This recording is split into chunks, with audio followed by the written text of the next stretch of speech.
Hello और आज की इस मास्टर क्लास में आप सभी का बहुत बहुत स्वागत है। आज हम एक बहुत ही दिलचस्प सफर पर निकलने वाले हैं जहां हम रोजमर्रा की जिंदगी में छिपी भौतिकी यानी फिजिक्स को बिल्कुल एक क्लासरूम की तरह डिकोड करेंगे। कभी सोचा है कि ऊर्जा असल में कैसे काम करती है या फिर पावर यानी शक्ति का असली मतलब क्या होता है? तो बस अपनी सीट बेल्ट बांध लीजिए क्योंकि आज की क्लास बहुत ही मजेदार होने वाली है। चलिए सीधे एक सवाल से शुरू करते हैं। मान लीजिए कोई छात्र परीक्षा के लिए दिन में 16 घंटे लगातार कुर्सी पर बैठकर पढ़ाई कर रहा है। दिमाग लगाकर सोचिए, क्या वास्तव में यहाँ कोई कार्य या वर्क हो रहा है? आम बोलचाल की भाषा में तो ये बहुत ही थका देने वाला काम है ना? लेकिन फिजिक्स की दुनिया के नियम थोड़े अलग हैं। यहाँ थकावट का मतलब कार्य नहीं होता। तो फिर कार्य है क्या? और यही एंट्री होती है हमारे सबसे जरूरी फॉर्मूले की। एक भौतिक विज्ञानी के लिए कार्य का मतलब तभी है जब किसी वस्तु पर बल यानी फोर्स लगाया जाए और वो चीज अपनी जगह से खिसके। उसमें विस्थापन यानी डिस्प्लेसमेंट होना चाहिए। इसे हम W=F.d cos थीटा से लिखते हैं। इसका सीधा सा मतलब ये है कि चाहे आप कितना भी पसीना बहा लें, अगर वो चीज अपनी जगह से हिली ही नहीं तो फिजिक्स के हिसाब से आपने जीरो काम किया है। तो आज हम क्या क्या कवर करने वाले हैं? सबसे पहले समझेंगे कार्य का असली मतलब, फिर देखेंगे कार्य ऊर्जा प्रमेय, इसके बाद जानेंगे ऊर्जा के अलग अलग रूप, फिर दैनिक जीवन में शक्ति, संघट यानी कोलिजन और संवेग, और आखिर में कुछ बहुत ही काम की परीक्षा वाले सवाल। तो चलिए बिना किसी देरी के शुरू करते हैं। सबसे पहले बात करते हैं कार्य के असली मतलब की। भौतिकी बनाम हमारा रोजमर्रा का जीवन। अब ये तुलना देखिए, ये धारणाओं को बिल्कुल पलट कर रख देती है। कल्पना कीजिए कि एक किसान खेत जोत रहा है, वो जोर भी लगा रहा है और हल आगे भी बढ़ रहा है। तो फिजिक्स कहता है हाँ, यहाँ कार्य हो रहा है। लेकिन दूसरी तरफ सोचिए एक वेट लिफ्टर के बारे में, जो 150 किलो का भारी भरकम वजन उठाकर 30 सेकंड तक एक ही जगह पर खड़ा है। वो पसीने से तरबतर है, उसकी मांसपेशियां कांप रही हैं, लेकिन क्योंकि वो वजन ऊपर नीचे नहीं हो रहा यानी विस्थापन जीरो है, तो फिजिक्स के नजरिए से किया गया कार्य बिल्कुल शून्य है ना? कमाल की बात। आइए इसे थोड़ा और आसान बनाते हैं। फिजिक्स में 3 ऐसी खास स्थितियां होती हैं जहां कार्य पूरी तरह से शून्य हो जाता है। पहली स्थिति तो हमने अभी देखी, विस्थापन का शून्य होना। दूसरी स्थिति है बल का शून्य होना। इसे ऐसे समझिए कि एक पूरी तरह से चिकनी घर्षण रहित मेज पर एक कंचा सरक रहा है। एक बार गति में आने के बाद उस पर कोई क्षैतिज बल नहीं लग रहा, फिर भी वो आगे बढ़ रहा है। बल शून्य है तो कार्य भी शून्य। और तीसरी सबसे दिलचस्प स्थिति वो है जब बल और विस्थापन एक दूसरे के बिल्कुल लंबवत हों, यानी उनके बीच 90 डिग्री का कोण बन रहा हो। इस 90 डिग्री वाले नियम का सबसे बेहतरीन उदाहरण तो हमारे ब्रह्मांड में ही मौजूद है।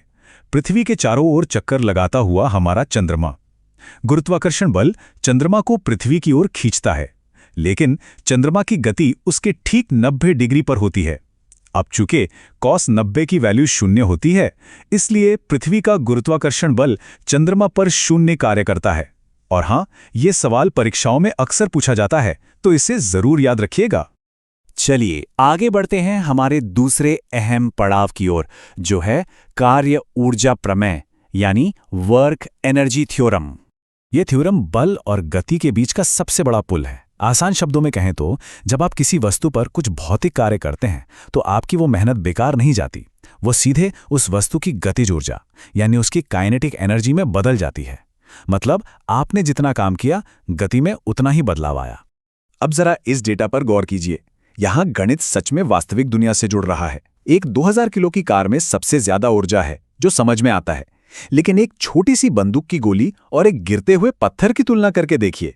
गोली का वजन पत्थर से बहुत ही कम है, फिर भी उसकी रफ्तार इतनी तेज है कि उसकी गतिज ऊर्जा पत्थर के मुकाबले कहीं ज्यादा है। इससे हमें यह समझ आता है कि ऊर्जा के मामले में रफ्तार का कितना बड़ा खेल होता है। अब बलों को मुख्य रूप से 2 हिस्सों में बांटा जाता है।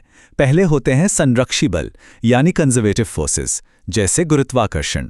इससे कोई फर्क नहीं पड़ता कि आप पहाड़ किस रास्ते से चढ़ रहे हैं, किया गया काम सिर्फ शुरुआत और आखिरी ऊंचाई पर निर्भर करेगा। दूसरे होते हैं असंरक्षी बल, जैसे घर्षण या फ्रिक्शन। ये रास्ते पर निर्भर करते हैं। ये बिल्कुल हमारे घर के सख्त बजट की तरह है, जहां अगर आप लंबा रास्ता चुनेंगे तो घर्षण में ज्यादा ऊर्जा खर्च होगी और वो आपको वापस नहीं मिलने वाली। अब आते हैं तीसरे विषय पर, ऊर्जा के विभिन्न रूप। चलिए स्प्रिंग और ब्लॉक से बाहर निकलकर पूरे ब्रह्मांड पर नजर डालते हैं। हमारे आसपास ऊर्जा एक बहुरूपीय की तरह हमेशा अपना रूप बदलती रहती है। कोयला जलता है तो अपनी रासायनिक ऊर्जा को ऊष्मा में बदल देता है। जो बिजली हमारे घरों को रोशन करती है वो विद्युत ऊर्जा है। और हमारे सूरज की असीमित ऊर्जा का रहस्य नाभिकीय संलयन यानी न्यूक्लियर फ्यूजन में छिपा है। ऊर्जा कभी नष्ट नहीं होती, वो बस एक रूप से दूसरे रूप में ट्रांसफर होती रहती है। और ऊर्जा की बात हो तो हम आइंस्टीन के इस मशहूर समीकरण E=mc² को कैसे भूल सकते हैं। ये हमें बताता है कि द्रव्यमान यानी मास अपने आप में ऊर्जा का ही एक बहुत ही सघन रूप है। जरा सोचिए, अगर सिर्फ 1 किलोग्राम द्रव्यमान को पूरी तरह ऊर्जा में बदल दिया जाए तो 9 × 10⁻16 जूल ऊर्जा निकलेगी। ये इतनी ऊर्जा है कि एक विशाल पावर प्लांट को भी इसे पैदा करने में सालों लग जाएंगे। और यही चीज हमें बताती है कि हमारा ब्रह्मांड कितने विशाल और अकल्पनीय पैमानों पर काम करता है। हम रोजमर्रा में जो ऊर्जा इस्तेमाल करते हैं वो ब्रह्मांडीय घटनाओं जैसे सुपरनोवा विस्फोट या बिग बैंग की ऊर्जा के सामने कुछ भी नहीं है। बिग बैंग की ऊर्जा 10⁻68 जूल थी। ये एक ऐसा नंबर है जिसे हमारा दिमाग आसानी से प्रोसेस भी नहीं कर सकता। चौथा भाग है दैनिक जीवन में शक्ति और संघट। ब्रह्मांड की सैर के बाद चलिए वापस अपनी धरती पर लौटते हैं। फिजिक्स में शक्ति या पावर का मतलब सिर्फ ताकतवर होना नहीं है। इसका सीधा सा मतलब है कि आप कार्य कितनी तेजी से कर रहे हैं। मान लीजिए एक मशीन किसी काम को 10 मिनट में करती है और दूसरी मशीन उसी काम को 2 मिनट में कर देती है, तो दूसरी मशीन की शक्ति ज्यादा है, भले ही दोनों ने कुल मिलाकर काम एकदम बराबर किया हो। आपने अक्सर सुना होगा कि मोटर बाइक या कारों के इंजन को हॉर्स पावर में मापा जाता है। ये बहुत पुरानी इकाई है जो आज भी खूब इस्तेमाल होती है। इसे याद रखिएगा, एक हॉर्स पावर हमेशा 746 वॉट्स के बराबर होता है। ये वॉट शब्द जेम्स वॉट के सम्मान में रखा गया है। अब इस फिजिक्स को सीधे आपके घर के बिजली बिल से जोड़कर देखते हैं। बिल में जो यूनिट लिखी होती है वो दरअसल 1 किलोवाट घंटा ऊर्जा होती है। यानी अगर आप 100 वॉट का एक साधारण बल्ब लगातार 10 घंटे तक जलाते हैं तो आपकी 1 यूनिट बिजली खर्च होती है, और ये 1 यूनिट 3.6 मिलियन जूल ऊर्जा के बराबर होती है। अगली बार बिल देखते समय ये बात जरूर याद आएगी। अब बात करते हैं टकराव की। जब दो चीजें आपस में टकराती हैं तो क्या होता है? परीक्षाओं में सवाल जरूर आता है। ध्यान दीजिएगा, चाहे टक्कर प्रत्यास्थ हो या अप्रत्यास्थ, यानी इलास्टिक हो या इनइलास्टिक, संवेग यानी मोमेंटम दोनों ही हाल में सुरक्षित रहता है। असली फर्क आता है गतिज ऊर्जा में। एक अप्रत्यास्थ टक्कर में जैसे दो कारों की भिड़ंत गतिज ऊर्जा ऊष्मा के रूप में या कारों के पिचकने में खर्च हो जाती है। और अब बारी है हमारे आखिरी सेक्शन की, परीक्षा की तैयारी और अभ्यास। चलिए अब तक जो सीखा है उसे एक सवाल पे टेस्ट करते हैं। तो आपके सामने एक बहुत ही बढ़िया सवाल है। एक साइकिल सवार ब्रेक लगाता है और रुकने से पहले 10 मीटर तक फिसलता है। सड़क साइकिल की गति के विपरीत 200 न्यूटन का घर्षण बल लगा रही है। अब आपको बताना है कि सड़क द्वारा कितना कार्य किया गया। जवाब देखने से पहले जरा खुद सोचिए कि बल किस दिशा में लग रहा है और साइकिल किस दिशा में जा रही है। आइए इसे स्टेप बाय स्टेप सॉल्व करते हैं, बिल्कुल क्लासरूम के ब्लैकबोर्ड की तरह। सबसे पहले घर्षण बल यानी फोर्स है 200 न्यूटन, विस्थापन यानी डिस्प्लेसमेंट है 10 मीटर। अब आता है सबसे जरूरी हिस्सा, कोण यानी एंगल। क्योंकि साइकिल आगे जा रही है और घर्षण उसे पीछे की तरफ खींच रहा है तो दोनों के बीच 180 डिग्री का एंगल बनता है। और हम जानते हैं कि cos 180 की वैल्यू -1 होती है। तो जब हम फॉर्मूले में ये वैल्यू रखते हैं तो उत्तर आता है -2000 जूल। ये माइनस साइन ही हमें बताता है कि घर्षण ने साइकिल की गतिज ऊर्जा को कम किया है। एग्जाम में जाने से पहले इस चेकलिस्ट को अपने दिमाग में अच्छे से बिठा लीजिए। पहला, कार्य के लिए बल और विस्थापन दोनों जरूरी हैं। दूसरा, कार्य ऊर्जा प्रमेय हमें बताती है कि कुल कार्य गतिज ऊर्जा में बदलाव के बराबर होता है।